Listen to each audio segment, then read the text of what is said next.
So let's take a look at what's going on, shall we? This is the 4. This is the 4 of Swords. So this usually dictates that you're worrying about something. You may not be sleeping. You may be sleeping too much. You may not be eating or eating the wrong foods. But it does look like some sort of emotional stress you are taking out on your body, or your body is being affected by it. It does look like 1 to 2 things are being resolved. So just take things one at a time, Aries, and then you can accomplish them to completion. I mean, you can resolve them to completion, but it does look like either eating or sleeping is being affected by your stress. What is crossing you is the happy family. So this kind of tells me that you may be having a lot of emotions around the family. The dynamics may be changing.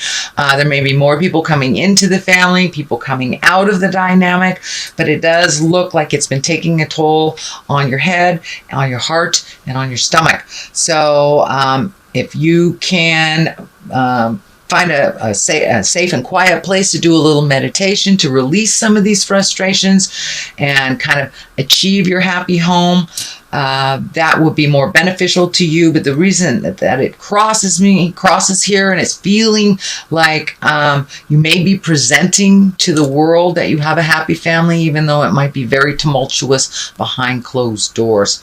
So see if you can resolve some of those things to completion, and that you will probably have a better experience once you have resolved these things. The 10 is the ending of something.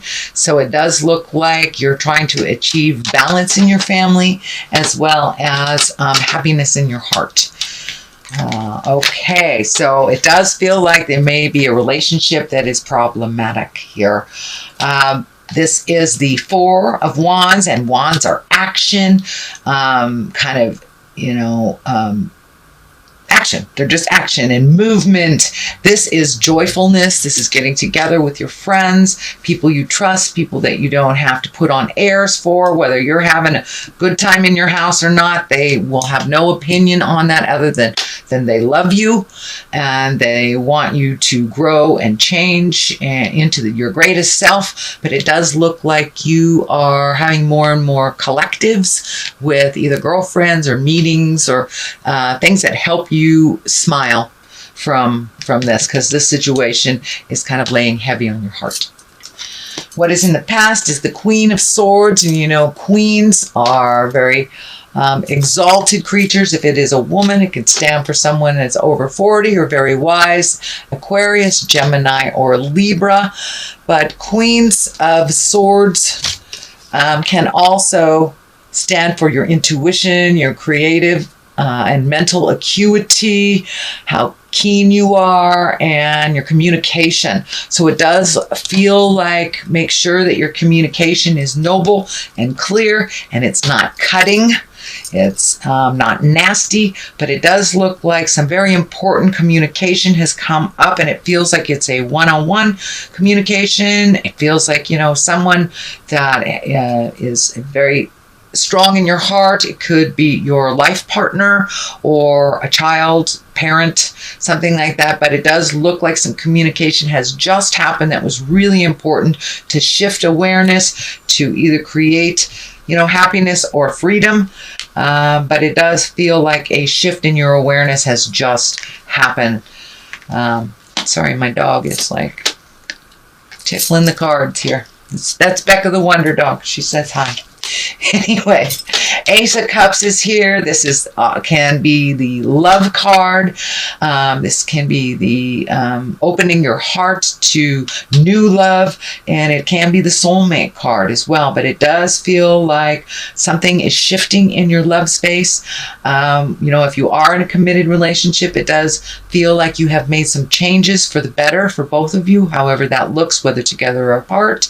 And for those of you who are not in relationship, it does feel like you are ready, willing, and able to open your heart and accept love in your heart. but it does look like things have kind of been the same for a long time, and this change really needed to happen probably a long time ago, but it's here now, and your heart is opening to new possibilities and new discoveries, new way of expressing love, and just kind of upgrading your love space. The aces are like the hands of God, so this is kind of destiny, and it also validates that we are in that Saturn time of really looking at your destiny, whether you should stay or whether you should go or open your heart or close it. So it does look like all of those processes are happening right now.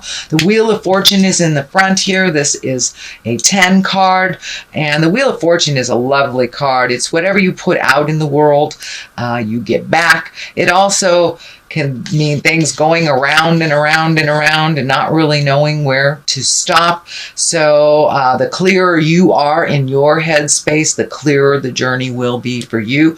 But the possibilities are endless. So that pretty much means if you keep the focus in a positive, it will happen in a positive. If you keep the focus in a negative, it will continue in the negative. So really you are responsible for whatever you create by, our mind is like a computer, and if we focus on the negative, that seems to be what is brought to us. So I encourage you, Aries, to cast off those shadows of negativity, keep that mindset positive, and moving forward. But it does look like lots of opportunities, and it all depends on where your headspace is.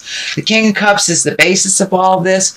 Aries, this can stand for a male or a female. This is a water sign, Pisces, Cancer, or Scorpio, but it does feel like a lot of these changes and decisions and shifts in the family have to do with this water person.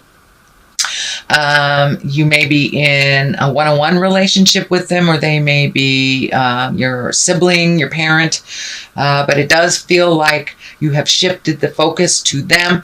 And it does look for a time being that this King of Cups has been focusing on you. And now there needs to be some reciprocation, or there's some more responsibility that is needed to help out this King of Cups. And it may be a woman or a man.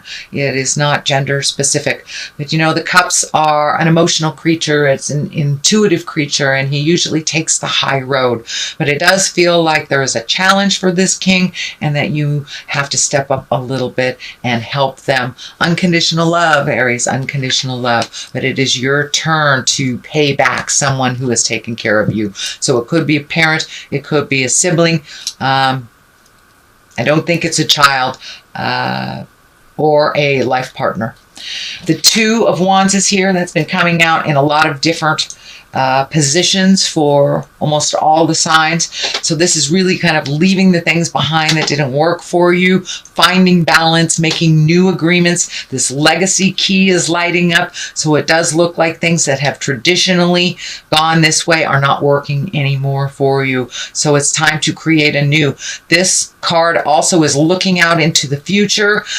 This can be travel, healing. The healing energy is really lighting up. So it does look like from some of the things from the past that you've been working on healing, that you are almost there. You're almost completely released a lot of the anger, the resentment, because that is only standing in the way of your greatness. But it does look like you're taking a long, hard look at the possibilities that you never thought you would take a look at.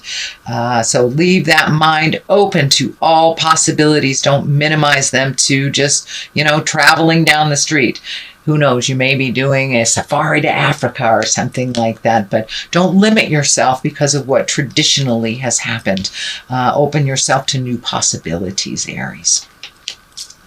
So this is the Four of Cups. So it does look like you have been a little disappointed in love, or disappointed in those interpersonal relationships. But this is the card of disappointment. This is also the card of kind of focusing on things that have happened and not paying attention to what needs to be happened, or the gifts that are right in front of you. So see if you can shift your awareness from from the things that you can no longer control from the past, whether it was betrayal, whether it was gossip, whether it was manipulation, whatever the negative was that made you sad and regretful. It's time to look at the new gifts that are right in front of you. So pull off that blinder, Aries, and take a look at what's right in front of you. This can no longer be changed, but this can. This is something new, and it's right there waiting for you to grab it. Knight of Pentacles is here. Knight depicts motion. It can be a person. If it is a person, it is an earth sign, Capricorn, Taurus, Virgo. It does feel like it's a person that is probably under 30, or if they're over 30, they have a childlike heart. Doesn't mean that they're necessarily immature, but they have a childlike heart. Again, this is Capricorn, Taurus, or Virgo, and this is someone that is looking towards the future. This is someone that is grounded, mature, loving. This also feels like this person is kind of mentoring you, or giving you words of love and faith and encouragement to make these changes. Could be even your own child, or a very dear friend, but it does feel like they're helping you get some things in order on a physical level. So they could be helping you pack boxes, move things, get rid of things, but it does look like somebody is lending a hand to you to make this stuff move a little bit quicker. We also have the 5 here. This is kind of the argument or tumultuous stuff, can be gossip, and this is a big challenge. It can also mean energy that is unwanted towards you. Well, this is upside down. So it does look like you have taken a step away from the petty arguments. You're not engaging in some of the things that are not in the higher levels for you. It does look like someone, may even be the King of Cups, is able to push your buttons, and you're just being a little bit more neutral to their button pushing and kind of looking more towards your future than allowing them to light you up and to get all uptight about something. So it does look like you have made a mental change, a mental shift of yourself, that you are no longer going to engage in this kind of petty BS that has been going on. So the Ace of Wands is here. It is upside down. This is God stuff. This is aha stuff. This is hand of God. And when it's upright like this, it's something that is very spontaneous, very quick, very unknown, kind of out of the blue. Well, it is upside down. So it does look like the changes that are happening, that you're quite aware of them. You've been quite aware of them for a while. It's necessary. So it does look like you've taken your first step into making those changes, that the old way of doing things is no longer working. So you're really embracing the new changes and incorporating them into your life, also by not engaging in the past struggles as well. So even though this is upside down, it is a Hand of God card, and it does feel like you're quite aware. It's not something that's a complete surprise. It won't take you by surprise. So that is your general reading, Aries, for, oh, look at that. You've had a bunch of jumpers for the month of October. So I'm going to throw them all out here. They all wanted to come out. So let's see. And these are color-coded for the chakras. So it does look like recovery. It does feel like you are recovering from either an emotional upset. It could be even a physical upset. You could be embracing sobriety or continuing sobriety, or just changing some out-of-date agreements or behaviors that no longer work for you. So it does look like you're recovering from that change. Insecurity, it's time to realize that you are enough. Your insecurities have held you back from love, have held you back from greatness, and held you back from moving forward into your gifts. And so they've brought up a lot of fear. So this may be happening right now. I encourage you to walk through it, use your intuition, and realize that you're really, really close to walking to the other side. You are in the middle of growth. You are right smack dab in the middle of growth. And when we have growth and changes, our insecurities do come up. But it may be time to isolate yourself, get out of this tumultuous stuff for a little bit and, go sit on a rock and look at the water or on a mountain or something and just find some isolation and some solitude away from a bit of the chaos, and you'll be able to clear your head and know what your next step is.